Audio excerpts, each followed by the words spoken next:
గజలు పడదాక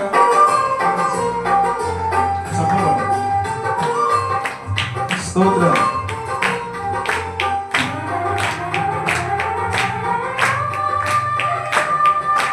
కనురెప్ప పాటైన కనుమూయలేదు ప్రేమ ప్రేమ ప్రేమ.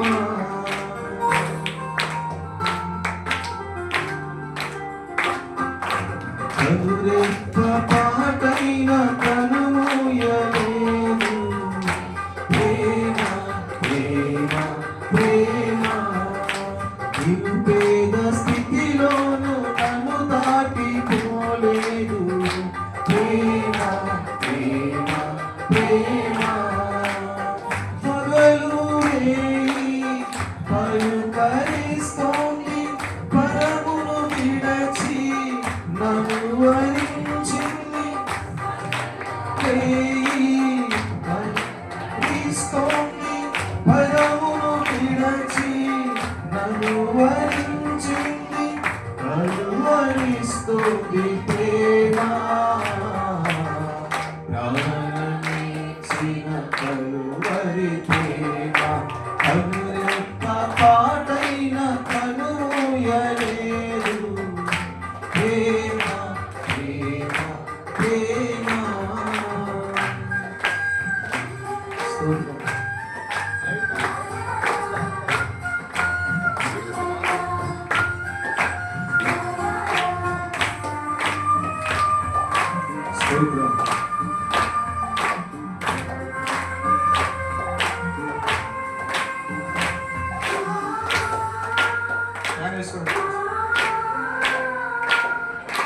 ప్రేమ చేతిలో నన్ను చేతున్నది తన రూపులో నన్ను మార్చుకున్నది.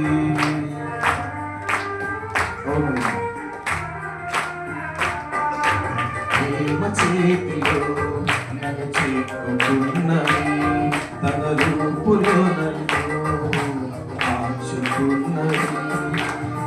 ప్రేమకు మించిన దైవము లేదని ప్రేమను కలిగి జీవించమని. ప్రేమను మించిన దైవము లేదని ప్రేమను కలిగి జీవించమని చూస్తుంది ప్రేమ. కలువరిస్తుంది క్రీస్తు ప్రేమ. కనురెప్ప పాటైన కనుమూయలేదు ప్రేమ ప్రేమ ప్రేమ.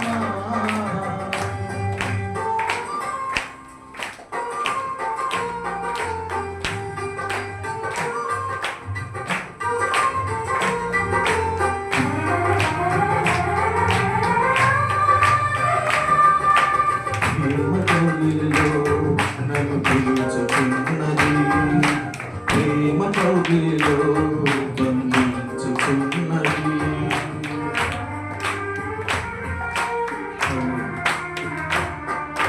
ప్రేమ కౌగిలిలో నన్ను పిలుచుకున్నది ప్రేమ కౌగిలిలో బంధించుకున్నది.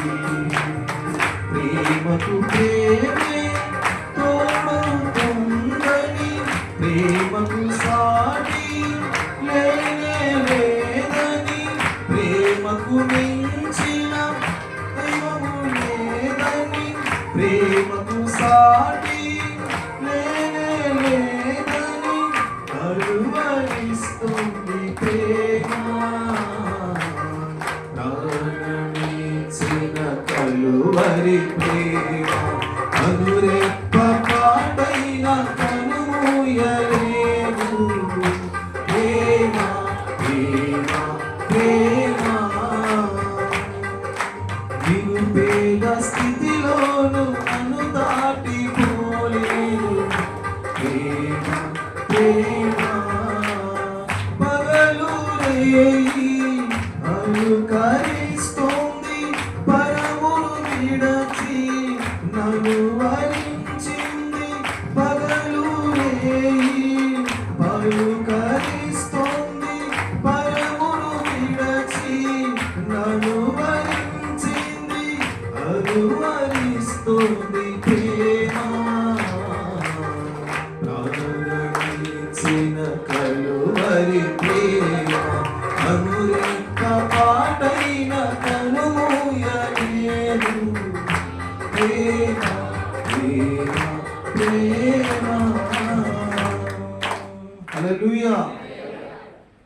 ఈ సమయంలో సాక్ష్యం ఇవ్వాలి. నా సాక్షి ఏంటంటే మన పోయిన శనివారం రోజు ఆ నైట్ నాకు ఒక దర్శనం వచ్చింది. ఆ అయ్యగారు వచ్చి నా దగ్గర నిలబడ్డాడు.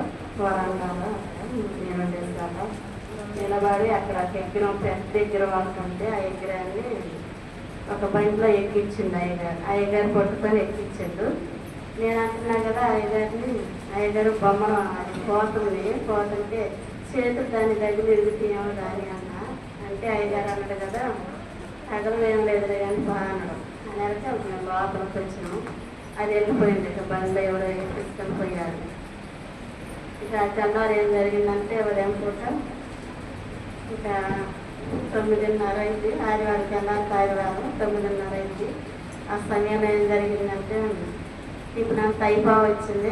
కాసేపు పెట్టుకున్నాను, పెన్ను మిగిలింది పెట్టుకున్నాను. ఆదివారం రోజు 10 పెట్టుకున్నాను. చూసిన పెట్టుకోమాత్రం మరి మా ఇంటికి వాళ్ళు కుడితే ఆయన వస్తాడు. కుర్తి వేసి పట్టాను కట్టడు.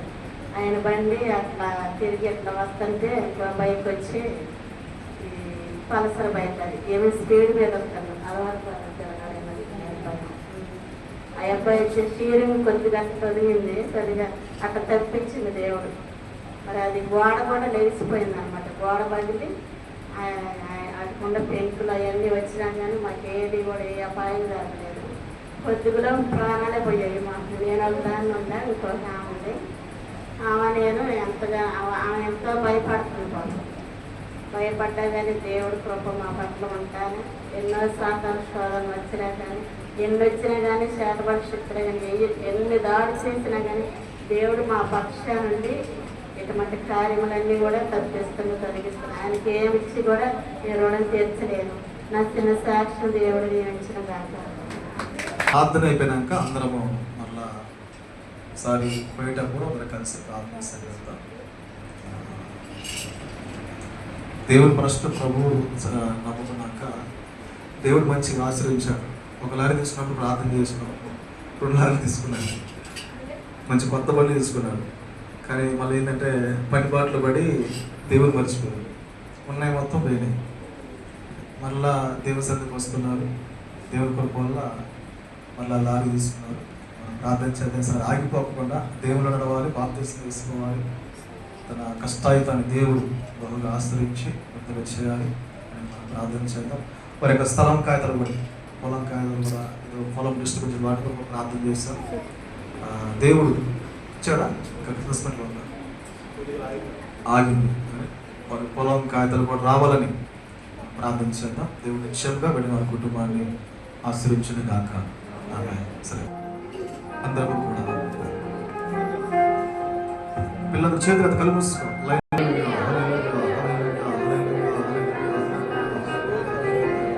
అందరూ బెదిరిస్తుంది.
Ini pikiran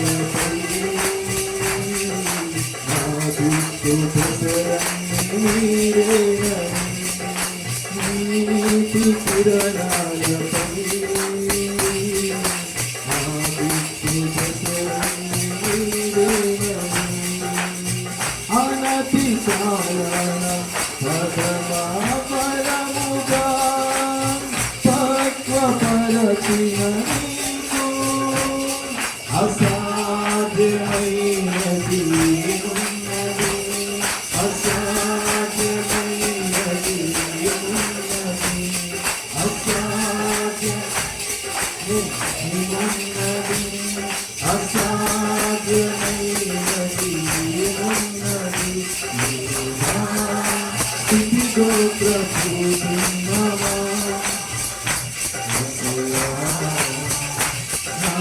ఆత్మీయ ప్రగతి స్వాధీనమా ఈ ప్రజలను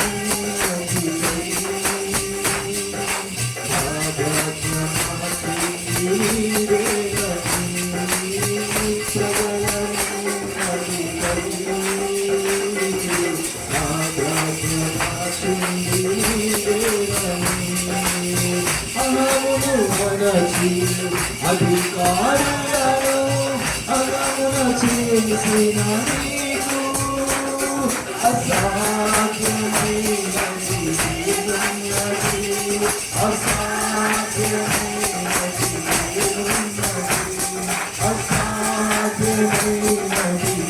ఉన్నది అసాధ్యమైనది ఉన్నది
ఆయనకి ఆరాధన ఆలోచన స్తుతి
పరిశుద్ధాత్మకు వందనాలు. సర్వశక్తుడైన దేవుడానికి స్తోత్రములు చెల్లిస్తున్నాను ప్రభువా.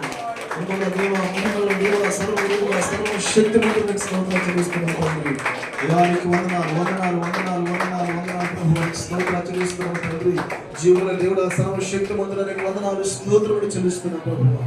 అయానికి వందనాలు వందనాలు వందనాలు వందనాలు ప్రభువా. మా రాజా, మా దేవ, మా ప్రభువానికి వందనాలు స్తోత్రాలు చెల్లిస్తున్నాను తండ్రి. అయానికి వందనాలు, రాజులకు రాజా, ప్రభులకు ప్రభువానికి వందనాలు నాయనా. తండ్రి నీకు స్తోత్రం, నీకే ఆరాధన ప్రభువా, నీకే స్తుతి, సమస్త మహిమ ఘనత ప్రభావములు చెలుడుగాక నీకు స్తోత్రం చెల్లిస్తున్నాను. యుగ యుగములకు దేవుడు వానికి స్తోత్రం చెల్లిస్తున్నాము తండ్రి. మా స్తుతులకు కారణభూతుడు ఇశ్రాయేలు చేయు స్తోత్రములకు ఆశ్రయ ప్రభువానికి వందనాలు స్తోత్రాలు చెల్లిస్తున్నాము. అయానికి వందనాలు వందనాలు వందనాలు వందనాలు ప్రభువానికి స్తోత్రాలు చెల్లిస్తున్నాము తండ్రి. రెండు చెల్లిద్దామా? రెండు చెల్లితే నీవే కదా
సమస్త మహిమ ఘనత ప్రభావం మన యేసుకే చెల్లుగాక.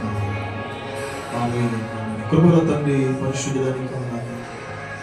సర్వోన్నతుడా నీ మేలుతో తృప్తిపరచు. మందరం ఆశ్రయించబడదుము కాక నాయన, దీవించబడదుము కాక నీకు వందనాలు. ప్రతి బలహీనతలు, సాతాను శోధనలు తొలగించి ప్రతి కుటుంబాన్ని కంచి వేడు ప్రభావిస్తున్నాను తెలుస్తున్నాను. స్థితి ఆరోగ్యం మహిమపడ దేవా, కొద్ది నిమిషాలు వాక్యం వెళుతుండగా వాక్యముల దేవుడా మా అందరితో మీరు మాట్లాడాలి. ఇది మన శరీరం నిరంతరం తీసుకొని చూడగా ఈ శరీరంలో రక్తము పాలు పొందుతున్న ప్రతి ఒక్కరు మనందరినీ నీ దైవ హస్తంలోకి తీసుకోమని వేడుకుంటున్నాను. ఈ సర్వమంత్రి క్షేత్రం పూజిస్తున్నాను. నలుపుల భాగ్యులను దూరుగా ప్రార్థిస్తున్నాం పరమ తండ్రి. 15వ వచనాన్ని దేవుని యొక్క వాక్యాన్ని చదువుకుందాం. పిల్లలందరూ డిస్టర్బ్ చేయడం మాకండి. 15వ వచనాన్ని దేవుని యొక్క వాక్యాన్ని చదువుకుందాం. 15వ వచనంలో చూడండి, యెహోవా మీరు ఎవరిని సేవించుదురో అమోరీల దేశమున మీరు నివసించున్నారే వారి దేవతలను సేవించుదురో నేడు మీరు కోరుకుని మీరెవరిని సేవించులో కోరుకున్నాను. నేను నా ఇంటి వారును యెహోవాను సేవించమంది. ఆమేన్. వారును యెహోవాను సేవించుదము. ఆమేన్. హల్లెలూయా. చూడండి, ఇక్కడ చదువుకున్న వాక్య భాగంలో మరి దేవుని ప్రజలైన ఇశ్రాయేలు మోషే నాయకత్వంలో మరి కొంతవరకు దేవుని మాట విన్నారు. కానీ తర్వాత వాళ్ళు ఏమంటే మరలా దైవజనుడి మాట ఉపన్యాసిన వాళ్ళు విగ్రహారాధన చేయడం ప్రారంభిస్తున్నారు. మోషే నాయకత్వం అయిపోయిన తర్వాత కూడా యెహోషువ నాయకత్వంలో కూడా మరలా చేస్తున్నట్టు వాళ్ళు అంటే మరలా విగ్రహారాధన చేస్తూ ఉన్నారు. అయితే యెహోషువకి ఎన్నో మంది చెప్పినా కానీ వినపట్లేదు. అయితే అక్కడ అంటున్నాడు, యెహోషువ అంటాడు, మీరు ఎవరినో పూజిస్తారో మీరు పూజించుకోండి, ఇక వదిలేస్తున్నాను ఇక మిమ్మల్ని.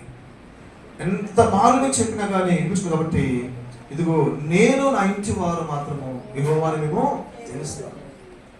మీరే దేవతను పూజిస్తారో అది మీ ఇష్టమేక, చెప్పాను కనుక వినిపించుకోలేదు కనుక నేను నా కుటుంబం మాత్రము దేవుని సేవిస్తామని చక్కగా యెహోషువ మరి ప్రజల ఎదుట దేవుని ఎదుట సాక్ష్యం ఇస్తున్నట్టుగా చూస్తూ ఉన్నాం. హల్లెలూయా. అందరూ గమనించాలి, మనము కూడా దేవుని కుటుంబ సమేతంగా మనం సేవించబడలాగా ఉండాలి. ఆమేన్. హల్లెలూయా. ఏం చెప్పండి, వాక్యం చెప్తుందా? కుటుంబముగా దేవునిలో సేవించాలి, కుటుంబంగా ప్రభువుని ఆరాధన చేయాలి, కుటుంబంగా ప్రభు సన్నిధికి నడిపించబడాలి. చూడండి ఎంత ధైర్యంగా చెప్తున్నాడు. చూడండి ప్రజలంట, మీరు ఏ దేవుని గురించినా కానీ నేను మాత్రం నా కుటుంబం మాత్రము ఈ దేవుని విడిచిపెట్టము, ఈ దేవుని మేము సేవిస్తాము. హల్లెలూయా. మరి మనకంత వైరాగ్యము తీసుకున్నారు కదా, చాలా తక్కువ.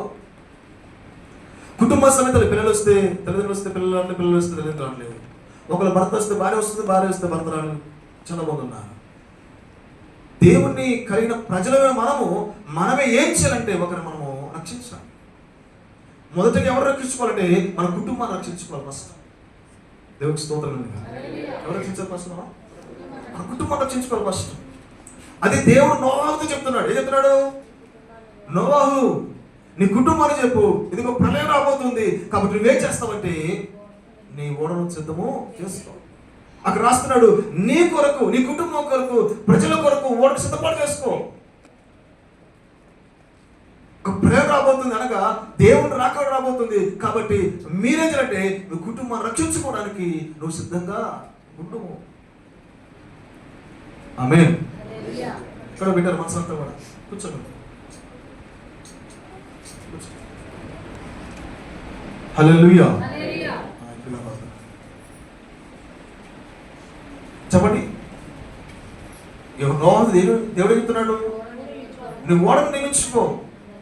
జలప్రళయం రాబోతుంది, ప్రపంచాన్ని ప్రజల్ని నాశనం చేయబోతున్నారు, కాబట్టి నీ ఓడను సిద్ధం చేసుకో. ఆదికాండ గ్రంథంలో 7వ అధ్యాయంలో 11వ వచనంలో చూసినట్టయితే దేవుడు నోవాహు చెప్పినటువంటి మాటలు విని ఓడను తయారు చేసుకున్నాడు. దేవునికి స్తోత్రం. ఎన్ని సంవత్సరాలు పడితే సార్ ఓడ తయారు అంటే? దాదాపు 300 సంవత్సరాలు పెట్టి ఓడ తయారు అంటే. ఎన్ని సంవత్సరాలు అండి? మనిషి 100 సంవత్సరాలు బతకడం కష్టం. అప్పటి రోజుల్లో ఫస్ట్ స్టార్టింగ్ కాబట్టి 1000 సంవత్సరాలు బతికారు, 800-900 బతికారు. ఆయన దాదాపు 670 సంవత్సరాలు బతికాడు. ఆయన ఈ 670-700 సంవత్సరాలలో ఒక 300 సంవత్సరాలు దేనిపోయిందంటే ఓడను కట్టడమే. ఒక్కడే కట్టాడా అంటే ఒకడే కట్టలే, కుటుంబం అంతా కలిసి అవసరమైతే పని వారిని పిలిచి కూలి పెట్టుకొని ఆ ఓడను కట్టడంలో నిమగ్నమైపోయారు. దేవునికి స్తోత్రం. పిల్లలు మనం ఒక మాట అంటే మనకు మాట అంటారా? మనకు పని చేస్తుందా అంటే చర్చికి పోతుందా అంటే వదరా అంటే రాదు. ఇక్కడ అది జరుగుతుంది. కానీ ఇక్కడ నోవాహు చెప్పినప్పుడు 3 కుమారులు 3 కోడలు భార్య కూడా ఏమైందంటే కలిసి అందరూ కలిసి ఓడను కట్టడము ప్రారంభించారు. ఇదే కుటుంబంలో ఐక్యత అండి. ఈరోజు కుటుంబం గురించి దేవుని యొక్క వాక్యం ధ్యానించాలి. దేవుడు మనతో మాట్లాడబోతున్నాడు. ఆమేన్. ఇక్కడ నోవాహు కుటుంబము చాలా అద్భుతంగా ఆ రోజుల్లో దేవుడు పిలిచాడు, దేవుడు రమ్మన్నాడు, జలప్రళయం వస్తుంది, రండి ఓడ తయారు చేద్దామంటే ఒక్కరు కూడా రాలే. ఎవరు వినిపించుకోలేదు. కానీ నోవాహు మాత్రము ఫస్ట్ ఎవరు మార్చుకున్నాడు? కుటుంబాన్ని మార్చుకున్నాడు. దేవునికి స్తోత్రం. కొడుకులు అంటే అసలు మాట్లాడు, కోడలు కూడా మాట్లాడారండి అసలు. హల్లెలూయా. భార్య కూడా మాట్లాడేది. చాలా అద్భుతంగా 3 సంవత్సరాలు కష్టించి ఓడను తయారు చేయడం చాలా అద్భుతమైన విషయం. మన భక్తి, మన ప్రార్థన జీవితము ఎక్కడ ప్రారంభం కావాలంటే మన కుటుంబంలోనే రక్షణ. దేవునికి స్తోత్రం. మన కుటుంబాన్ని రక్షించుకోలేము, లేకపోతే ఇతరులు మనం రక్షించలేము. మన కుటుంబం ప్రార్థన చేయకపోతే, మన కుటుంబంలోకి ఎవరు మనం ప్రార్థన చేయకపోతే మన కుటుంబంలో కూడా ఎవరో ప్రార్థన చేయరు. నువ్వు మార్చబడిన నీవు నీ కుటుంబం కొరకు ఖచ్చితంగా ప్రార్థన చేయాల్సిన ఉపవాసం ఉండి ప్రార్థన చేయాలి. చాలా మంది మీట్లో మా సంఘంలో రోషం రావట్లేదు. ఏంటంటే నా భర్త మారాలి, నా పిల్లలు మారాలని రోషంగా ఉపవాసం ఉండి వచ్చి ప్రార్థన చేసే వాళ్ళు చాలా కష్టం. లేవు. అంటే మాట్లాడిగా నీకు రోషం లేదు, అసలు పౌరుషం లేదు. ఖచ్చితంగా మారాలి అని, ఖచ్చితంగా మార్చుకోవాలి అని నువ్వు ఉంటే ఖచ్చితంగా వేస్తుంటే ప్రార్థన చేస్తావు, మార్చుకోగలుగుతావు. లేదంటే నువ్వు ప్రార్థన చేయలేవు, మార్చుకోలేవు. నేను నా ఇంటి వారు యెహోవాని మేము సేవిస్తాం. నా కుటుంబ సమేతంగా దేవుని ఎదురుకు వస్తాం, ప్రభువుని సేవిస్తాం. ప్రభువుని సేవించడానికి కుటుంబ సమేతంగా పిల్లలు కూడా దేవుని దర్శనానికి రావాలి. కీర్తనకారుడు అంటాడు, పిల్లలు, చిన్నలు, పెద్దలు, యవనులు అందరూ ఏదైనా ప్రభు నామాన్ని కనపరచని అంటాడు. అందరూ స్తుతించాలి ప్రభువుని, అందరూ దేవుని సన్నిధికి రావాలి. పిల్లలు ఎవరు సమస్తము కూడా దేవుని సన్నిధిలో కనపడాలి. వచ్చేది ఎప్పుడండి? ఆదివారమే. వచ్చేది ఒక ఆదివారమే. ఆదివారం కూడా ఎన్ని సాధనలు, ఎన్ని ప్రాబ్లమ్స్ వస్తాయో. ప్రతిరోజు వచ్చిన కానీ వచ్చినట్లుగా ఏదో ఆదివారమే దేవునికి సమయం ఇచ్చాడు. ఆ సమయాన్ని నువ్వు కేటాయించుకొని ఖచ్చితంగా దేవుని సన్నిధిలో నీవు, నీ కుటుంబం, పిల్లలు ఏదంటే దేవుని సేవించాలి. ప్రభు నమ్ముకున్న మనం అక్కడ నోవాహు చూడండి అన్నమాట. ఆది కాండము 7:11 చదువుతున్నట్టయితే అక్కడ చూడండి, అట్లా చూడండి, దేవునికి వాక్యం తెలుస్తుంది.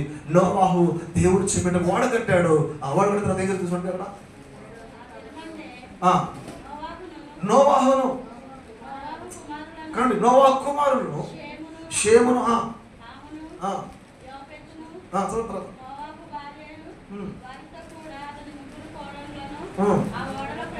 ఆ ఓడలోకి ప్రవేశించింది. చాలండి, దేవునికి స్తోత్రం. ఎదురుదంట ఆ ఓడలోకి ఎవరు వచ్చారంట? ఓడలోకి తన కుటుంబంతో వచ్చిందంట. కుమారులను, భార్య, ఆమె కోడలందరూ కూడా ఏంటంటే ఆ ఓడలోకి వచ్చేసారంట. అంటే ఈ జలప్రలయం అనేది ప్రభువు రాకడ సూచన. ప్రభు రాకడ దినాల్లో ఉన్నాము కనుక ప్రభు రాకడ సమీపంగా మనము కూడా మన కుటుంబము ఎక్కడికి పోవాలంటే ఓడలోకి ప్రవేశించాలి. దేవునికి స్తోత్రం. ఓడ అనగా బాప్తిసం సాదృశ్యం. హల్లెలూయా. చెప్పండి, ఓడ అనేది ఇప్పుడు ఈ ఓడ వాళ్ళు రక్షించింది. జలప్రలయం వచ్చినప్పుడు అందరూ కొట్టుకొని పోతున్నారు, కేకలు వేస్తున్నారు, మునిగిపోతున్నారు, కాపాడండి కాపాడండి. ఇల్లులు, చెట్లు ఎక్కినా కానీ అన్ని మునిగిపోతున్నాయి, కొట్టుకొని పోతున్నాయి. కానీ ఓడలో మాత్రము క్షేమంగా వెళ్తున్నారు. అంటే ప్రభు రాకడ వచ్చినప్పుడు ప్రజలందరూ యేసు ప్రభు చూసి ప్రకటనలో రాయబడుతుంది కదా, ప్రతి నేత్రం ఆయనను చూచిన వారు ఏంటంట రొమ్ము కొట్టుకొని ఏడ్చును అంటారు. అందరం ఏడుస్తూ ఉంటే ప్రభు నమ్ముకున్న వారు ఏంటంటే ఆ రక్షణ పొందిన వారు ఆయనతో పాటుగా ఎత్తబడుతుంటారు. దేవునికి స్తోత్రం. రక్షణ లేని వారు, బాప్తిసం లేని వారు విడవబడతారు. అంటే ఏంటంటే భూమి మీద వారు విడవబడతారు. పరలోక రాజ్యానికి అర్హులు కాలేరు, దేవునితో వెళ్ళలేరు, వాళ్ళు విడవబడతారు. మహాశ్రమల్లో వారు చిక్కుకుంటారు, మహాశ్రమలు పాలైపోతుంటారు. కాబట్టి అక్కడ నోవాహు కుటుంబం కూడా ఏంటంటే అక్కడ చక్కగా దేవునికి మార్గంలో వెళ్ళేట్టు చూస్తూ ఉన్నాం. తర్వాత ఇంకెవరు కుటుంబం చూసినట్టు అపోస్తుల కార్యాలు 10:11 కనబడుతుంది. అక్కడ కొర్నేలు కుటుంబం కనబడుతుంది. దేవునికి స్తోత్రం. 10:1 చూడండి. అక్కడ అపోస్తుల కార్యాలు 10:1 ఇటలీ పట్టణంలో శతాధిపతి అయిన కొర్నేలును భక్తిపరుడు ఒకడు కైసరులో ఉండెను. అతడు చూడండి, తన ఇంటి వారందరితో కూడా దేవుని యందు భయభక్తులు గలవాడై ఉన్నాడంట. చాలండి, వింటున్నారండి వాక్యాన్ని. కొర్నేలు అనే వ్యక్తి ఎక్కడ ఉన్నాడంట? ఎలా ఉన్నాడంట? కుటుంబము తన ఇంటి వారందరితో కూడా భయభక్తులు కలిగి వాడైనాడంట. తనొక్కడే కాదు, తన కుటుంబం అంతా కూడా ఏంటంటే భయభక్తులు కలిగి వాడిగా ఉన్నాడు. ఆమేన్. దేవుని కుటుంబం అంతా నమ్ముకోవాలి. కుటుంబం అంతా కూడా దేవుని అంత భయభక్తులు కలిగి ప్రభు సన్నిధికి నడిపించబడాలి. అతను ప్రార్థన చేయగా దేవుడు దర్శన రూపంలో దేవుడు ఆయనతోని మాట్లాడుతూ చూస్తున్నాను. తర్వాత అపోస్తుల కార్యం 16:14 అక్కడ కనబడుతుంది. చూడండి, అక్కడ 16:14 అక్కడ కనబడుతుంది. చూడండి అక్కడ. చూడండి, అప్పుడు లూదియా అను దైవభక్తి గల ఒక స్త్రీ వినుచుండెను.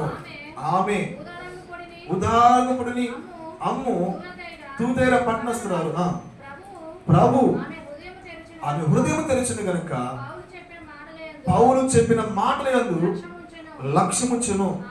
చూడు,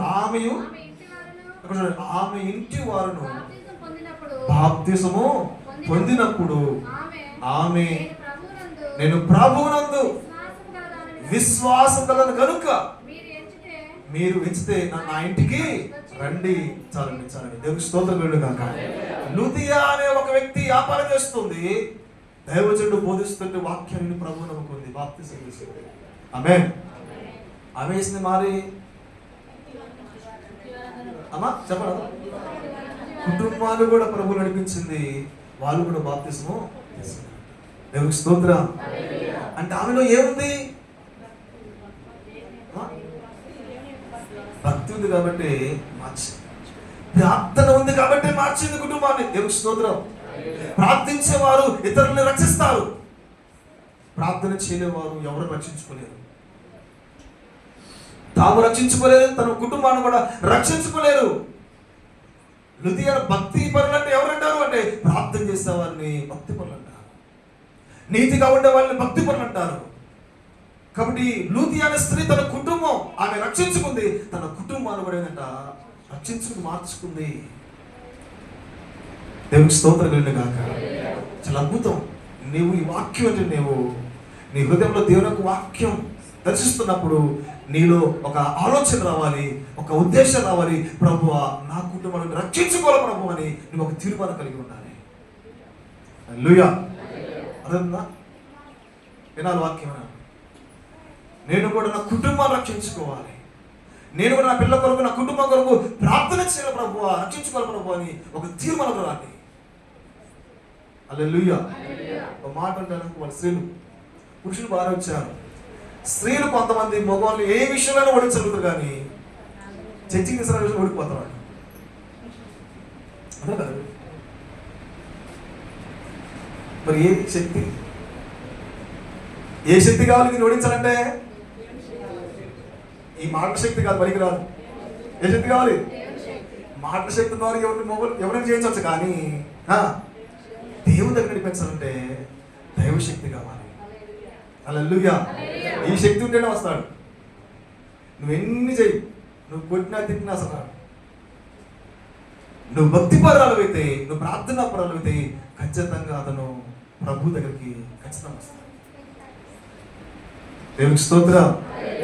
నీలో ప్రార్థన లేదు కాబట్టి, నీలో ఆ మంట లేదు కాబట్టి, నీలో ఆ తపన లేదు కాబట్టి అతను ఇంకా రక్షించబడలేకపోతాడు. నీ కుటుంబస్తులు, నీ ఇరుగు పొరుగు వారు ఇంకా ప్రభు రక్షించుకోలేకపోతున్నారు.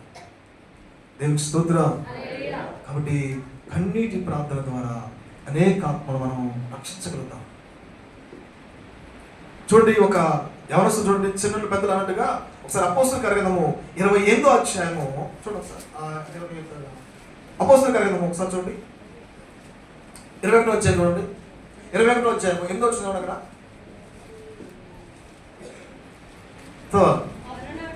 మరునాడు మేము బయలుదేరి చూడు కైసరకు వచ్చి 7గురులో ఒకడు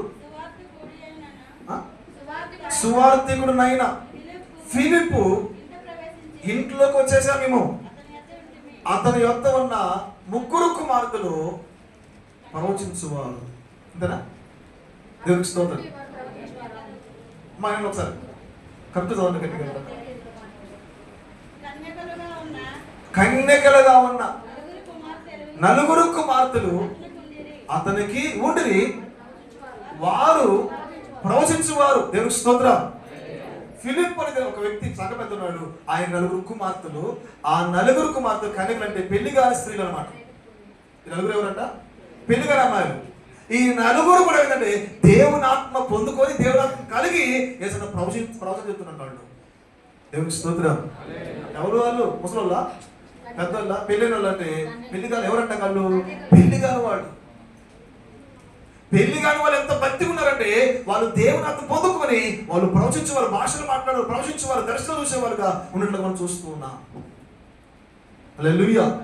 ఇంటర్ పిల్లలు మీరే ఏం చేయాలి మీరు ఆరాధనలో? దేవుని ఆత్మ పొందుకోవాలి, భాషలతో మాట్లాడాలి, దర్శనాలు చూడాలి, కళ్ళ కలాలి. దేవుడు అందరికీ వరాలనేది ఇస్తాడు దేవుడు. హల్లెలూయా. యవనస్తులకు దేవుడు తొందరగా వరాలు ఇస్తాడు.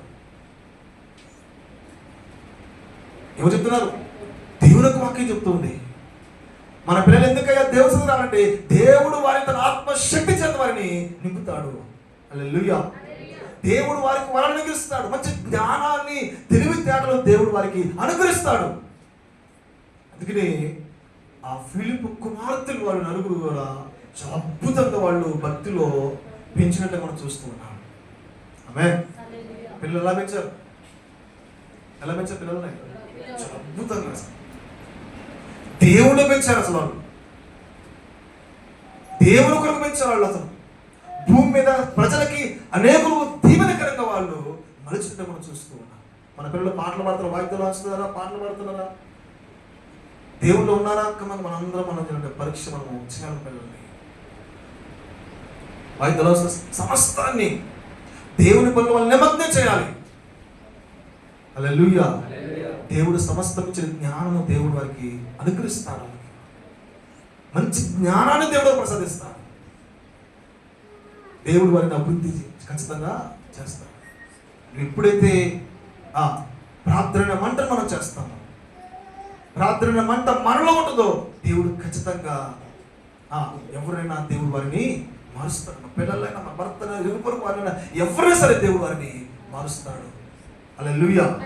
అదంటాడు అక్కడ దేవుని యొక్క పనిలో ఎలా ఉన్నాడంటే ప్రార్థించే స్త్రీలుగా మనం ఉండాలి. అందుకే అంటాడు, ఇరిమియా గ్రంథం అంటాడు, అక్కడ అంటాడు ఏమంటే, ఇదిగో జ్ఞానముల స్త్రీలను పిలవండి, ప్రార్థించే స్త్రీలు పిలవండి, రోదనం చేసే స్త్రీలను పిలవండి మీరు అంటాడు.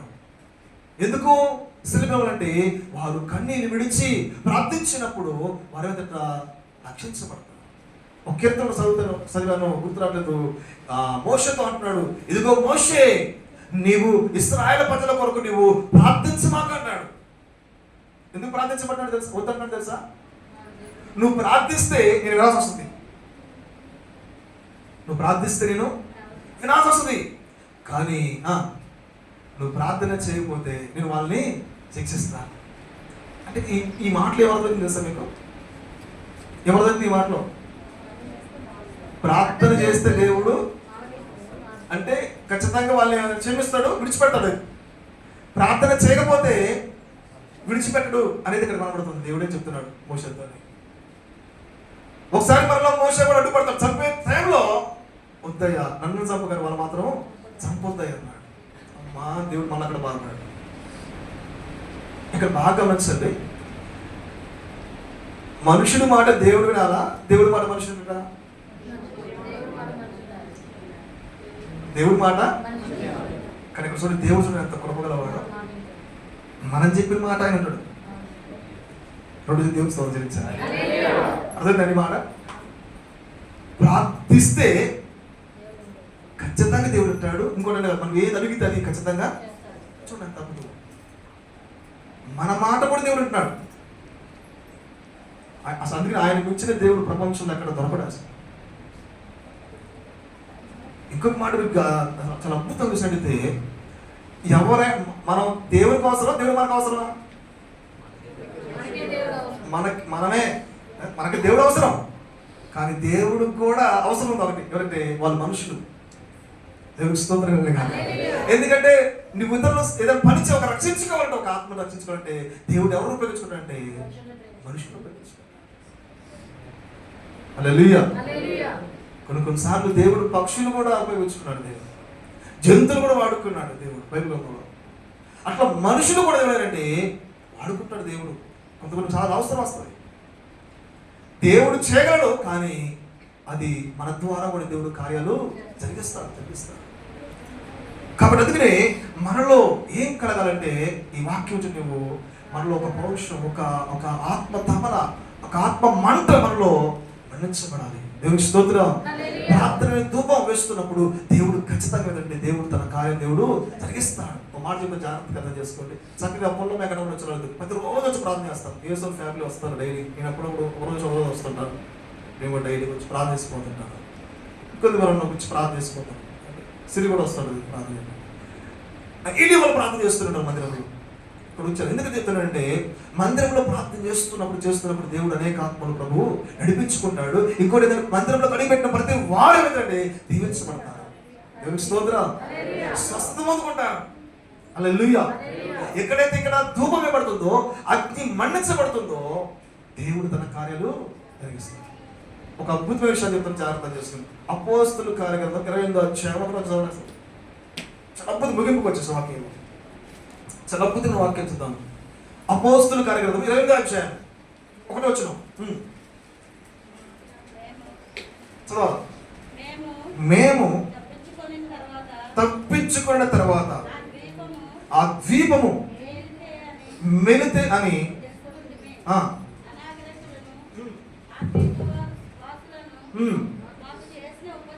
మాకు చేసిన ఉపచారము అంతా ఇంత కాదు.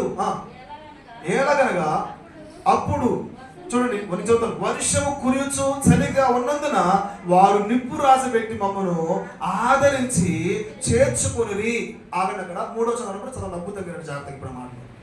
అపోస్తలుడైన పౌలు ఓడలో ప్రయాణం చేస్తున్నారు. ఆయన, పోలీసులు, దొంగలు అందరూ కలిసి ఎవరంటే ప్రయాణం చేస్తున్నారు. ఒక దేశం పోయి వాళ్ళకి శిక్ష విధించాలి. ఒక అడుగులు విడిచిపెట్టారన్నమాట వాళ్ళని. అపోస్తలుడైన పౌలు కూడా ఉన్నాడు అక్కడ ఆ గొడవలో. అయితే ఆయన కూడా చంపబడాలి. ఎవరు? పౌలు గారు కూడా చంపబడాలి. అయితే అక్కడ ఏం జరిగిందంటే ఒక భయంకరమైన వర్షం వస్తుంది, తుఫాను వస్తుంది. ఆ టైంలో పోవడం దెబ్బతింది, మునిగే టైంకి వచ్చింది అన్నమాట. అసలు ఇక ఎట్లా చచ్చిపోతాను కాబట్టి అందులో ఒకటి ఏమంటే ఆయన అందరూ చంపేంత పని తుఫానుతో ఉన్నాడు. వద్దొద్దు, వాళ్ళని ఆఫ్ చేద్దాం, ఉండిపోయిన తర్వాత చూద్దాం అని ఆలోచన చేసి ఒక చెప్పినప్పుడు సరేని అందరూ చెప్పారంటే మీరు అందరూ ఈత వచ్చిన వాళ్ళందరూ దూకి వెళ్ళిపోండి, ఈత రాని వాళ్ళు మాత్రము మన దగ్గర చెక్కలు ఉన్నాయి, ఆ చెక్కలతో ఒడ్డుకి చేరండి అని చెప్పారు అన్నమాట. అపోస్తలుడైన పౌలు కూడా అట్లా వెళ్ళిపోతారు, అంతా ఒడ్డు చేరిపోతారు. అక్కడ ఆ ఒడ్డు ఏంటంటే అక్కడ ఊరి పేరు మెలతే అనే ప్రాంతానికి వచ్చారు. ఇప్పుడు అది ఏ దేశం అంటే ఐస్లాండ్గా పిలువబడుతుంది. సముద్రం చుట్టూ చిన్న దీవి. మినిమం 5-6 లక్షల మంది ఉంటారు. 5-6 లక్షల మంది కూడా ఇప్పుడు అంత ప్రభు నమ్మకం. దేవునికి స్తోత్రం కాక. అపోస్తలుడైన పౌలు అక్కడ పెట్టిన ప్రాంతం, ఆయన ప్రాంతాలు పెట్టిన ప్రాంతాలన్నీ క్రైస్తవ దేశాలే. ఆమేన్. చిన్న ద్వీపంలోకి అపోస్తలుడైన పౌలు అందరూ వెళ్ళిపోయారు. ఈ లోపల అక్కడ ఉన్నటువంటి తెగలు తెలుసు కదా, అడిమాసులు అంటారు మనం. వాళ్ళు చంపవలసిన వాళ్ళు వాళ్ళ స్థితిని చూసి జాలిపడి వాళ్ళు ఎలా ఉన్నారంట చూసరికి చలికి గడగడ ఉరుకుతున్నారు, వర్షం వస్తుంది. వాళ్ళు చూసి జాలి పుట్టి అక్కడ ఏమైనా మంట పెట్టారంట, చలి మంట వేశారు. రెండేళ్ళు వాళ్ళందరిని ఆహ్వానించి అక్కడ వాళ్ళకి చక్కగా దుప్పట్టించి ఆ చలిమంట కాగుతున్నప్పుడు అక్కడ రాబడుతుంది కదా. అప్పుడు 3వ వచనంలో ఉండే అక్కడ మాట్లాడు. అప్పుడు పౌలు మోపుడు పునలేని నిప్పుల మీద వేయగా ఒక సర్పము కాకుకు బయటకు వచ్చి అతను చెయ్యి పట్టెను. చాలండి, ఇక్కడ జాగ్రత్తగా అర్థం చేసుకుని ఇక్కడ అక్కడ మనుషులు మంట వేశారు. మంట మండుతూ ఉంది. మంట ఏ మంట మండుతుంది? వాళ్ళు ఎవరంటే సంఘము. చెప్పండి ఏమన్నారు? సంఘం అనే మంట మండుతుంది. సంఘము ప్రార్థన చేస్తున్నారు, క్రైస్తవుడు ప్రార్థన చేస్తున్నాడు. అయితే అక్కడ తోడు ఎవరంటే అపోస్తలుడైన పౌలు కూడా ఎవరంటే కట్టెలు ఏరుకొని వచ్చి ఆయన కూడా ఎవరంటే మంటను ఏం చేశాడు? మంటను పెంచాడా తగ్గించాడా? అడగండి. పెంచాడు. పెంచినప్పుడు ఏం జరిగిందంట అక్కడ? ఆ కాకకు అసలు అక్కడ మాట ఏమంటుంది అక్కడ? ఆ కాకకు చెప్పండి అందరూ అన్నమాట. పక్కన చెప్పుకోండి ఒకసారి, పక్కన చెప్పుకోండి. ఏమొచ్చింది ఆ కాకి? సర్పం వచ్చింది. చెప్పండి ఏమొచ్చిందంట? అది ఇప్పుడు జరుగుతుందండి. సంఘం అనే ప్రార్థన కాకకు, సేవకుడనే ప్రార్థన కాకకు ఏమిటంటే సాతాను శక్తి బయటికి. సర్పం అనగా సాతాను. దేవునికి స్తోత్రం. సర్పం దేనికి సదృశ్యం అండి? సాతాను సదృశ్యం. కలిసి ప్రార్థించినప్పుడు సర్పము బయటికి వచ్చేసింది. సాతాను శక్తులు నీ కుటుంబంలో పీడించబడుతున్నప్పుడు, నీ కుటుంబాన్ని పీడిస్తున్నప్పుడు, ఈ ప్రార్థన చేస్తున్నప్పుడు ఏంటంటే సాతాను శక్తులు ఏంటంటే బయటికి ఒక్కొక్కటి వస్తూనే ఉంటాయి. కాక మడుతున్నప్పుడు, ప్రార్థన కాక మడుతున్నప్పుడు ఏమిటంటే అవి బయటికి వెళ్తూనే ఉంటాయి. దేవునికి స్తోత్రం. ఉండగా నీటిలో నువ్వు ప్రార్థన కాక లేకపోతే సాతాను శక్తులు అలానే ఉండిపోతాయి. అది నీ కుటుంబాలలో చాలా ప్రాముఖ్యమని చెప్పాను. కుటుంబ ఆశీర్వాద ప్రార్థన చాలా ప్రాముఖ్యం. సంఘము సేవకులు ఎప్పుడైతే అడుగుపెట్టి ప్రార్థన చేస్తాం ఇంట్లో, సాతాను శక్తులు కాక ఎక్కువైనప్పుడు ఏమైందంట, ఏమైంది, బయటకు వచ్చేస్తాం. కాక ఎక్కువ ఉండాలి ఇంట్లో. ఏ కాక? మంట కాదు, ఇంట్లో మంట పెట్టినవాళ్ళు. దేవునికి స్తోత్రం, హల్లెలూయా. ఆ మంట, రాత్రి మంట అధికమైనప్పుడు సాతాను శక్తులు బయటకు వస్తాయి. అక్కడ వాళ్ళు మంట వేసినప్పుడు ఏమీ బయటికి రాలే. మంట ఎక్కువైనప్పుడు మాత్రమే, అంటే ప్రార్థన శక్తి ఎక్కువైతున్నప్పుడు, అంటే ఉపవాస ప్రార్థన మంటను ఎక్కువ పుట్టిస్తుంది. చెప్పండి, ఉపవాస ప్రార్థన మంట ఎక్కువ పుట్టిస్తుంది. హల్లెలూయా. ఈరోజు ఎంతమంది తినకుండా వచ్చారు? ఉపవాసం చేసే ప్రార్థన దేవునికి ఇష్టమైంది. ఆ ప్రార్థన ఎంతో శక్తివంతమైంది. ఆ మంట ఏమిటంట, సాతాను శక్తిని పారదొలితే అవసరమైతే కాల్చి వేస్తుంది. హల్లెలూయా. కీర్తనకారుడు అంటాడు, చూడు, కీర్తనకారుడు అంటాడు, కీర్తన గ్రంథము 106వ కీర్తన 18వ వచనాన్ని దేవుని యొక్క వాక్యం చదువుకున్నాం. 106వ కీర్తన చూడండి. వారి సంఘములో అగ్ని రగిలను, దాని మంట భక్తిహీనులను కాల్చివేసును. ఆమె చెప్పిన గట్టిగా హల్లెలూయా. వారి సంఘములో ఏమైందంట, మంట మండిదా. ఆ మంట, ఆ అగ్ని భక్తిహీనులను కాల్చివేసింది. అంటే ఈ సంఘము వెలిగించబడుతున్నప్పుడు మనం బయటికి వెళ్ళిందంటే మనకున్న భక్తిహీనులు, మన కుటుంబస్తులు ఏమిటంటే వాళ్ళు కాల్చబడతారు. భక్తిహీనత ఏమిటంట, పాతి. వారున్న భక్తిహీనత, వారిలో ఉన్న మూఢత్వము, వారిలో ఉన్న కోపము, ద్వేషము, పగ, ఇవన్నీ ఏమిటంటే వారిని కాల్చివేస్తుంది. దేవునికి స్తోత్రం. నీలో అగ్ని ఉన్నప్పుడు నీ కుటుంబం అందరూ ఏమిటంట దహించి వేస్తుంది. నీ మీద దేవుని మహిమ ఉంటే ఏమైంది, నీ కుటుంబంలో ఉన్న భక్తిహీనులను ఏమైందంట కాల్చి వేస్తుంది. ఆ భక్తిహీనతను తీసివేద్దంట. ప్రభు బిడ్డగా మార్చబడతాడు. హల్లెలూయా. అందుకనే దేవుడు, మనము దేవుని మహిమ మన మీద ఉండాలి, మనలో ఉండాలి. హల్లెలూయా. కొంతమంది ఉలుకుపల్లి లేకుండా కూర్చుని కొంతమంది. అమ్మా సంగతి చూడ ఏమైతుంది, నీకు చెట్టు ఏంటంటే పాపం ప్లాస్టిక్ చెట్టు, ఇది దాన్ని ఉలుకుపల్లకూడదు. చూడండి, అడుగు కూర్చోబాక చెప్పండి హల్లెలూయా, హల్లెలూయా చెప్పండి. ఏమైందట, వాళ్ళ భక్తిహీనత ఏమైందట కాల్చబడుతుంది. నేను కాల్చబడాలి. ఫస్ట్ మనం కాల్చబడితేనే ఇతరులు మనము కాల్చబడతాం. మనం వెలిగించబడినప్పుడే ఎదుటి వాళ్ళు మనము వెలిగించగలుగుతాం. హల్లెలూయా. నువ్వు ప్రార్థించగలిగితేనే ఎదుటి వారు కూడా నీ ఎదుట ప్రార్థన చేస్తారు. నువ్వు ప్రార్థిస్తే నీ కుటుంబస్తులు కూడా ప్రార్థన చేస్తారు. హల్లెలూయా. నువ్వు ప్రార్థించకపోతే నీ కుటుంబస్తులు ప్రార్థన చేయలేరు. కాబట్టి నువ్వు వెలిగించబడాలి, నీ కుటుంబాన్ని కూడా నువ్వు వెలిగించాలి. ఆమేన్. భక్తిహీనతను కాల్చివేస్తాడు. అక్కడ నీ మీద వెలుగు ఉన్నప్పుడు, నిన్ను దహిస్తున్న వెలుగు, నీ మీద దహిస్తున్న ఆ అగ్ని, ఆ మంట నీ కుటుంబంలో ఉన్న వారిని, నీ పక్కన ఉన్న వారిని ఏంటంట భక్తిహీనత అంటే వారిని తీసివేస్తుంది, కాల్చివేస్తుంది. నీ వెలుగు వాళ్ళని ప్రకాశిస్తుంది, వాళ్ళని కాల్చివేస్తుంది. వారిని కూడా దేవుని బిడ్డలుగా నడిపిస్తాడు. ఆమేన్. ఇంకొక అగ్ని ఉంది. షడ్రక్ మెషక్ అబేద్నెగోల్ని చంపడానికి నెబుకద్నెజర్ రాజు ఏం చేస్తా అగ్ని ఉంచాడు. వీళ్ళకు ఒక అవకాశం ఇస్తున్నాడు. ఏ అవకాశం అంటే, ఇదిగో షడ్రక్ మెషక్ ఒక అవకాశం ఇస్తున్నాను, ఎప్పుడైనా సరే మీ దేవుళ్ళని విడిచిపెట్టి నేను పెట్టిన దేవతను పూజిస్తే నేను బ్రతుకుతారంటే ఒక మాట తెలుసా, నీ ఇష్టం వచ్చి చేసుకోపోను. దేవునికి స్తోత్రం. ఏం చెప్పాడు, నీ ఇష్టం వచ్చి చేసుకో రాజా, మీ మాత్రము మీ దేవుని పూజించు, నొక్కము. ఈ మాటకి ఆయనకి మామూలు కోపరాలి వస్తారు ఒకనా, మామూలు కోపరాలు. ఆయనకి ఏమంటే ఆ ఉద్రేకుడు అయ్యి 7 అంతలు మంట పెంచండి చెప్పాడు. ఎన్నంతలు? 7 అంతలు మంట పెంచండి. దేవునికి స్తోత్రం. ఏడంతల మంట పెట్టమంటే 7 మంట పెట్టరు. ఇక రండి ఏం చేస్తారు మాత్రం ముగ్గురిని. అక్కడ రాయబడుతుంది ఆ ముగ్గురిని వారికేశారు. ఆ వేసిన వాళ్ళు కాలిపోయారు కానీ అందులో పడిన మాత్రము కాలిపోలేదు. దేవునికి స్తోత్రం. చాలా అద్భుతం అండి అసలు.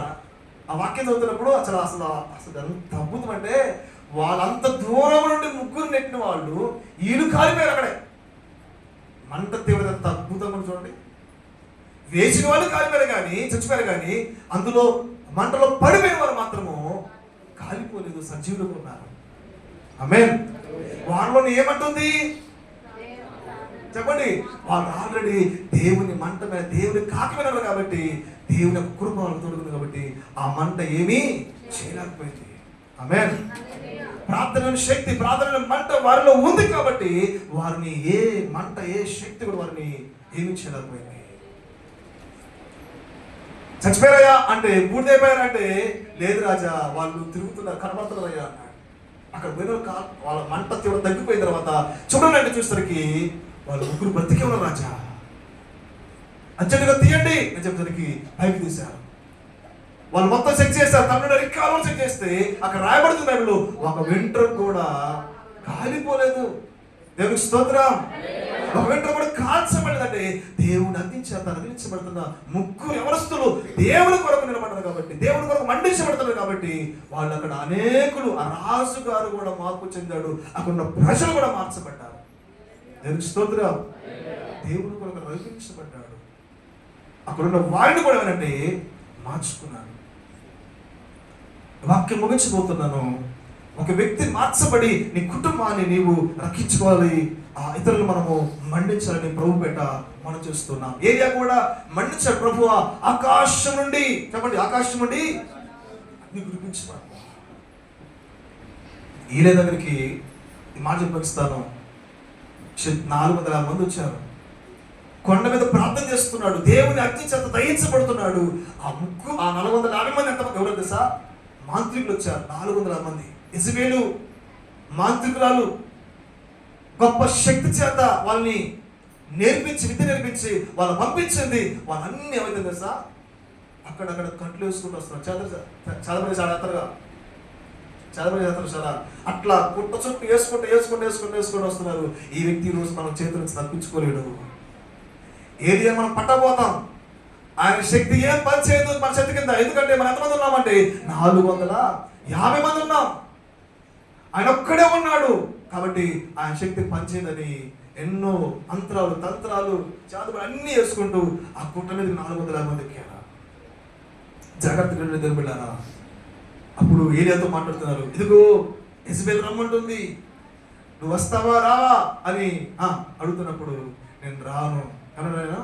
నేను రాను, లేకపోతే ఈరోజు నువ్వు మరణిస్తావు, లేకపోతే ఈరోజు నీ పని అయిపోద్ది అని వాళ్ళు బెదిరిస్తున్నప్పుడు అప్పుడు అన్నాడు ఏలియా ఒకే మాట అన్నాడు, మీరు నశించుదుగా. అక్కడ ఒక మాట ఉన్నాయి. వాళ్ళే సార్ పిచ్చాడు, నువ్వు ఇలాంటి మాటలు ఎన్నో అయినా మేము మామిని కూడా దేవుని శక్తి ఉంది. ఆల్రెడీ తంత్రాలు అన్ని వేశాం, నువ్వు ఎటు పారిపోలేవు. ఒకటే దేవుడు ఒకే ఒక మాట అన్నాడు, పైనుంచి అగ్ని దిగి వచ్చింది. అగ్ని దిగి వచ్చింది కాకంటే అగ్ని పరలోకి దిగి వచ్చింది. వాళ్ళని కాల్చి వేసిన దెబ్బ తెచ్చిపోయి అక్కడ మరలా పంపించారు. మరలా ఇంకా శానపడి ఇంకా శక్తులు ఇంకా విపరీతం చేసుకొని వచ్చారు. వాళ్ళు కూడా ఉంటే కాలిపోయారు. గుట్ట ఎక్కుతుంటే కాలిపోయారు అంట. ఇది మరలా పంపిస్తారు. నేను గుట్టకెట్ల వాళ్ళు ఎందుకు కాలిపోయి చచ్చిపోతారు. కాలిపోతున్నారు వాళ్ళు. దేవుని అగ్ని కాల్చబడతారు. గుట్ట కింద కేకలేస్తున్నారు. ఇక ఆ గుట్ట మీద ఆ గుట్ట చుట్టూ దేవుని అగ్ని మండుతుంది. దేవునికి స్తోత్రం. ఏమంటుందండి? దేవుని అగ్ని మండుతుంది. దేవుని అగ్ని మండుతుంది గుట్ట చుట్టూ. ఎందుకంటే ప్రార్థన చేసే స్థలములో దేవుని మహిమ, దేవుని అగ్ని ఖచ్చితంగా ఉంటుంది. హల్లెలూయా. ఆ గుట్టకుల కింద ఉన్నాడు చెబుతున్నప్పుడు అప్పుడు అన్నాడు, అయ్యా చెప్పు ఏలియా, నీ దేవుడు నా దేవుడు తెలుసుకొని ఇప్పుడే. మీరు వస్తారా దేవుని నమ్ముతారంటే నేను నమ్మం. ఒక పందెం పెట్టుకుందాం, ఒక ఒక దహనం తీసుకురా, ఒక ఆవు పేరు మాసం తీసుకుందాం, ఆకాశం నుండి అగ్ని ఆ కాల్చి వేస్తే ఆ దేవుడు నిజమే దేవుడు చెప్తామని చెప్పినప్పుడు సరే పోటీ పెట్టుకున్నారు. ఆ మనల 400 వచ్చినప్పుడు వాళ్ళు ఎన్నో మొత్తి కేకలు వేసి రక్తం కోసుకొని ఇంకేం చేసినా కానీ నిష్ప్రయోజనం అయిపోయింది. తర్వాతకి ఏరియా అన్నాడు, చిన్న ప్రార్థన చేశాడు. ఆ చిన్న ప్రార్థన చేయగా ఆకాశం ఎరిగి దిగి వచ్చి ఆ మాంసం ఏంటంట కాల్చి వేసి బూడి చేసి దేవుని స్తోత్రం. చూడండి ఎంత అద్భుతం చేశాడు చూడండి. ఎందుకు జరిగింది అక్కడ కార్యం అంటే ఏలియా దహించబడుతున్నాడు, ఏలియా దేవుని అగ్ని చేత దహించబడుతున్నాడు కాబట్టి అక్కడ వారిని పడేవినట్ట మార్చివేశాడు. దేవుని యొక్క శక్తిని చూపించాడు. ఆమేన్. దేవుని యొక్క శక్తిని నీవు నేను చూపించాలి. ఏం చేయాలి? దేవుని యొక్క శక్తిని మన కుటుంబంలో చూపించాలి, ఇరుగు పొరుగు వాళ్ళు చూపించాలి. ఏంటంటే నువ్వు ఎప్పుడైతే ప్రార్థన చేస్తావో దేవుని యొక్క శక్తిని నేను చూపించగలుగుతావు. మన కార్యాలు, దేవుడు చేసిన కార్యాలు ఇరుగు పొరుగు వాళ్ళు తెలుసుకుంటే వారు కూడా ప్రభు దగ్గరికి నడిపించబడతారు. కాబట్టి వాక్యం ముగించబోతున్నాను. అక్కడ రాయబడుతుంది, యెహోషువ అంటాడు, నేనును నా ఇంటి వారును యెహోవాను మేము సేవిస్తాము. వారు మాత్రం కొర్నేలి తన కుటుంబాన్ని రక్షించుకున్నాడు. తర్వాత లుదియా ఆమె బాప్తిసం పొంది తమ కుటుంబాన్ని కూడా బాప్తిసం పొందారు, రక్షణ పొందారు. ఫిలిప్పు రక్షించబడ్డాడు, తన కుమార్తెలు కూడా ఆయన ఆత్మ పొందుకున్నాడు. అపోస్తలుల 7వ అధ్యాయంలో రాయబడుతుంది అక్కడ. అప్పుడు ఫిలిప్పు దేవుని ఆత్మ కలిగిన వాడు కనబడుతుంది. ఆయన ఆత్మ పొందుకోవడమే కాదు కానీ ఆయన కుటుంబస్తుడేనట ఆత్మను పొందుకున్నాడు. నీవు ఒక తీర్పరా ప్రభువా, నీ ఆత్మ చేతి చేత నింపబడాలి ప్రభువా, నీ ఆత్మ అగ్ని చేత నింపబడాలి ప్రభువా, నేను నా కుటుంబం పిల్లల కుటుంబ సమేతంగా ఉండాలి, ఆత్మ పొందుకోవాలి, మనం పొందుకోవాలి ప్రభు అని మనం దేవుని సన్నిధిలో ప్రార్థన చేస్తూ ముందు కొనసాగిపోదాం. దేవుడి మాట దీవించును గాక. తలవంచండి, మోకాలు వంచండి, ప్రార్థన చేస్తున్నాం. అందరూ ఒకసారి మోకాలు వంచి కళ్ళు మూసుకొని దేవుని సన్నిధిలో ప్రార్థించండి. స్తోత్రములు స్తోత్రములు స్తోత్రములు స్తోత్రములు స్తోత్రములు నాయన. కొద్ది నిమిషాలు దేవుని సన్నిధిలో ఇతరుల వాక్యం కొరకు మనం అందరం ఒకసారి ప్రార్థించాలి. హల్లెలూయా హల్లెలూయా హల్లెలూయా హల్లెలూయా హల్లెలూయా హల్లెలూయా హల్లెలూయా హల్లెలూయా హల్లెలూయా హల్లెలూయా హల్లెలూయా. స్తుతి నాయన స్తుతి నాయన స్తుతి నాయన స్తుతి నాయన స్తుతి నాయన. అందరూ స్తుతించిన 10 నిమిషాలు, అందరూ స్తుతించిన 10 నిమిషాలు. హల్లెలూయా హల్లెలూయా. ఎవరైనా ఒకరు ప్రార్థించండి వాక్యం కొరకు. ఎవరైనా ప్రేరేపించబడితే ఈ వాక్యం దర్శిస్తే ఎవరైనా ప్రార్థించండి. స్తోత్రములు స్తోత్రములు స్తోత్రము నాయన. అందరూ మోకాలు నుంచి కళ్ళు మూసుకొని ప్రార్థించండి. స్తుతి నాయన స్తుతి నాయన స్తుతి నాయన. అందరూ పిల్లలందరూ కూడా దేవుని మోకాలు వచ్చండి. పిల్లలు పెద్దలందరూ కూడా దేవుని స్తుతించండి. హల్లెలూయా హల్లెలూయా హల్లెలూయా హల్లెలూయా.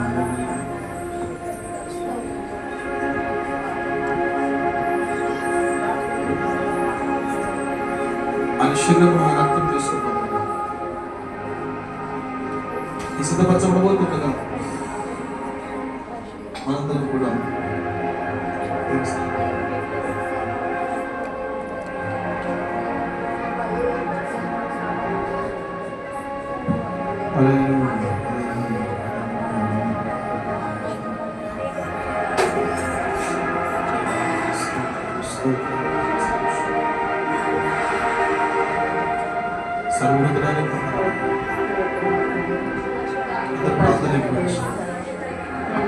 కుటుంబం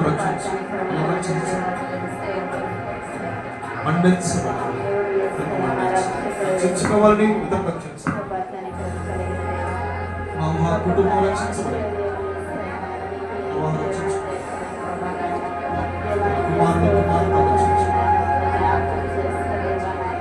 రక్షణ చేయాలి. నేను ఇంకా అగ్ని మరణించాలి ప్రభువా. అక్కడ సమీపం ముందు ప్రభువా విరాకులు ఎత్తుకడుకు నా కుటుంబం ఉండాలయ్యా. ఇదిగో నోవాహు నాయన కుటుంబాన్ని కలుపుకుంటున్నా. ఆ జల ప్రయాణం నుంచి నాయన నోవాహు కుటుంబం రక్షించబడి నా కుటుంబం కూడా నాయన రక్షించబడి నా కుటుంబం కూడా నిత్యం మరొక నూతన సంవత్సరాన్ని దేవుడు మనకు అనుగ్రహించాడు. మరొక నెల దేవాదేవుడు మనకు అనుగ్రహించాడు. ఈ నెల ఎందుకంటే మనం రక్షించబడాలి, ప్రభు కొరకు మనం జీవించాలి, ఇంకనే ప్రభుత్వం నడిపించాలి, మన కుటుంబాన్ని నడిపించాలి. ఇదేమో దేవుడు మనతో మాట్లాడుతున్నాడు. కుటుంబం రక్షించుకోవాలి, కుటుంబాన్ని రక్షించుకోవాలి. ప్రార్థన వచ్చే వరకు ఇంకా ప్రార్థన అధికం చేయాలి, ప్రార్థన అధికం చేయాలి, ప్రార్థన అధికం చేయాలి. ప్రార్థన చేద్దాం. ప్రభువానికి కొంటున్నాను ఆయన. మా ముందు నీ శరీరం రక్తం ఉంది ప్రభు. నా శరీరము తిరిగిన రక్తంతో అభివృద్ధి చేయగలవాడు ఆయన. అంత్య దినము తిరిగిన శ్రమి మనందరి కొరకు శ్రమలు నిందలు భరించు ఉమ్ము వేయించుకున్నాడు. కొడాత దెబ్బలు తిన్నాడు, వస్త్రములు తీసేవాడు, తన్నారు, గుద్దారు, విడిచారు, మొగిలేసిలో బారణ వేశారు, చేతులకు మేకులు కొట్టారు, తలకి ముళ్ళ కిరీటం కొట్టబడింది, కాళ్ళకి మేకులు. ఆకాశము భూమి మధ్యలో ఆయన వేలాడేశారు ప్రభు అని. రక్తమంతా దారుల వలె కాల్చారు ప్రభు. నీ కొరకు నా కొరకు కాల్చారు. మన అపరాధం సర్వశక్తి మొదలు చూపిస్తుంది. ఇది శరీరమయ్యా ఇరుంటే నాయన, ఇది రాక్షరసి రక్తం నాయన పడుతుందయ్యా, ఇరవడుతుంది చేస్తుంది. అమూల్యమైన రక్తము, నిష్కళంకమైన రక్తము, అమూల్యమైన. వరుసగా ఎవరంటే చూడకూడదు పిల్లలు కూడా.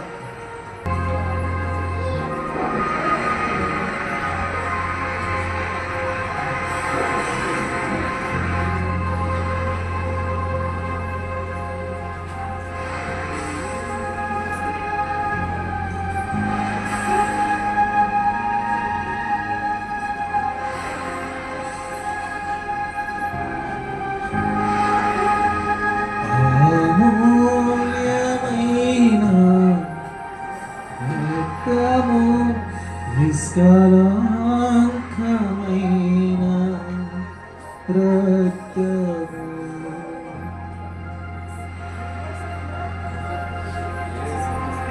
సిల్వలో నాకై కాచి యేసు రక్తము, సిల్వలో నాకై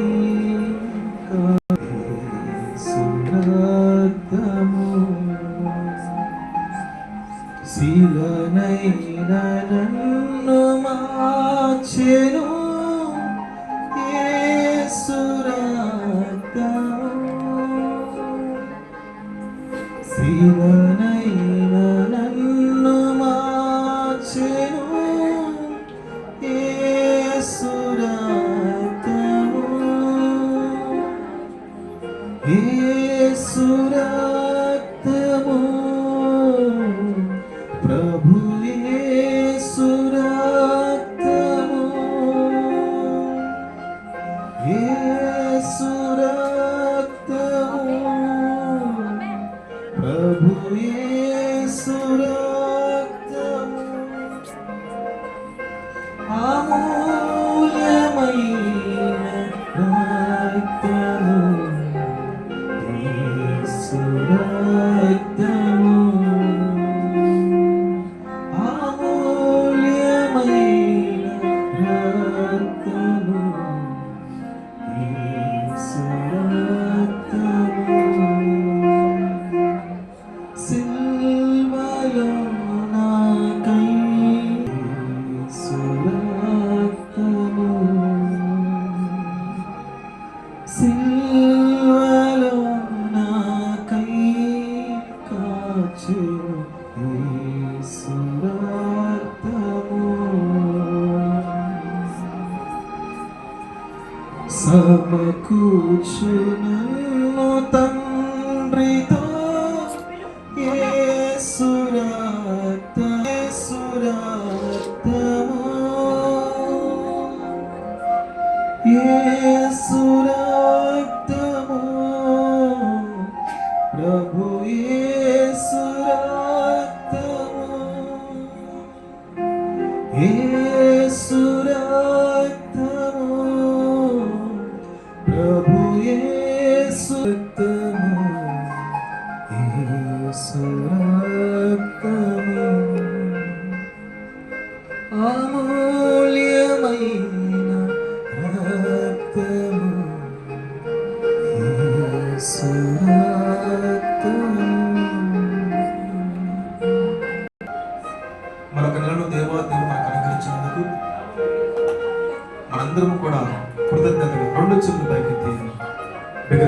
స్తోత్రం చెల్లిద్దాం. స్తోత్రం స్తోత్రం స్తోత్రం స్తోత్రం స్తోత్రం స్తోత్రం స్తోత్రం స్తోత్రం. కృపగల యేసయ్యా, పరిశుద్ధాత్మ దేవుడా, సర్వశక్తిమంతుని కొందనాలు. పొడుచుబడి దర్శించండి నాయన. ఇతర మనుష్యులను రక్తం తీసుకుని మీరు చూపించిన కృపకు స్తోత్రం. తీసుకున్న ప్రతి కుటుంబాన్ని బిడ్డలు దీవించి మీరు ఆశ్రయించండి. వీళ్ళంతా తోడుగా ఉండి వారికి చేసిన కష్టాయుధంలో రాకపోకల్లో సమస్త విషయంలో కూడా మనకు తోడుగా నడిపించండి. ప్రతి కీడు అపాయ శోధన మనము తొలగించండి ప్రభువా. పరిచయం జ్ఞాపకం చేసుకోండి. అక్కడ విస్తరింపచ్చు ఆయన. అనేక ప్రాంతాలు విస్తరింపచ్చు. ఇతర ఆలయ ప్రజలను జ్ఞాపకం చేసుకోండి. మనకు వారు నడిపించండి ఆయన. ఆటంకాలను తొలగించండి. వచ్చిన కుటుంబాలను మమ్మల్ని అందరినీ చేతికి అప్పగిస్తూ ఇలా గడుస్తే ప్రభు అందరూ ఇతరుడి గుంపులు మనం తెచ్చుకుని యేసు పరిశుద్ధ నామమున ప్రార్థిస్తున్నాం పరమ తండ్రి. మన పరమ తండ్రి అయిన దేవుని ప్రేమ, ఆయన ప్రియకుమారుడు యేసు క్రీస్తు కృప, పరిశుద్ధాత్మిక సహవాసం మనకు లోకమ సర్వ పరిశుద్ధులు ఆయన కృపలకు సహకారము తోడనిపించును గాక. యేసు రక్తమే యేసు రక్తమే ప్రవేశనామ సంపూర్ణ గాక.